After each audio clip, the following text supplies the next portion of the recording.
Avant toute chose, je voudrais vous dire à quel point je suis heureux de vous voir tous ici ce soir.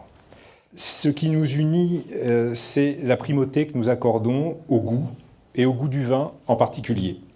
L'idée du Salon des Outsiders, c'est précisément de mettre à l'honneur le goût avant l'étiquette. Pour moi, ce qui compte le plus ce soir, c'est les outsiders à table, le plaisir de la table avec les outsiders. Voilà.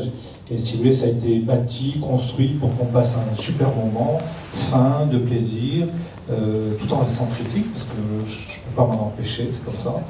Et donc voilà, je vous souhaite une excellente soirée, un très bon moment. Venez tous demain, il y a des choses fantastiques au salon. Merci beaucoup.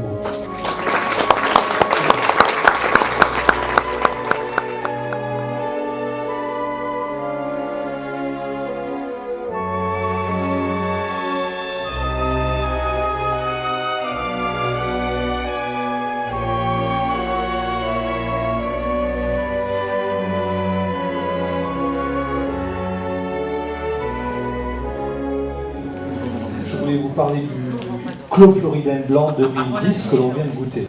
Donc moi, ce vin, il m'a appris plusieurs choses, je vais vous le dire. D'abord, il m'a appris que le sémillon sur les grappes pouvait être fumé. Ça, il va vous en parler, ça c'est technique.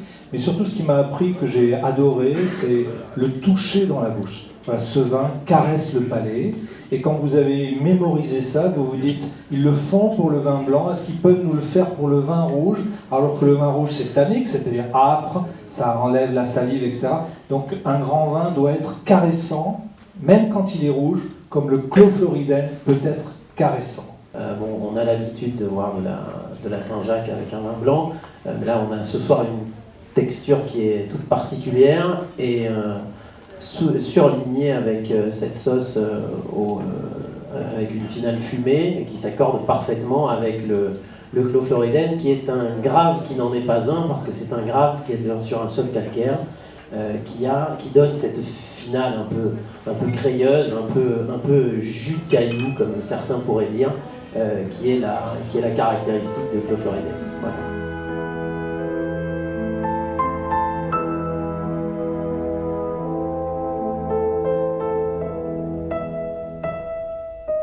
Sur Clos l'Église. Clos l'Église est une petite propriété de 5 hectares 90.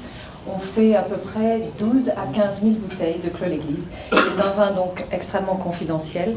Je rebondis donc sur le fait que Jean-Marc ait noté que ce ne soit pas un vin encore extrêmement connu. Mais j'espère qu'il le sera encore plus dans le futur. C'est donc un Pomerol situé sur le plateau de Pomerol. Et Pomerol, c'est en général la féminité, l'élégance, la rondeur. On le voit.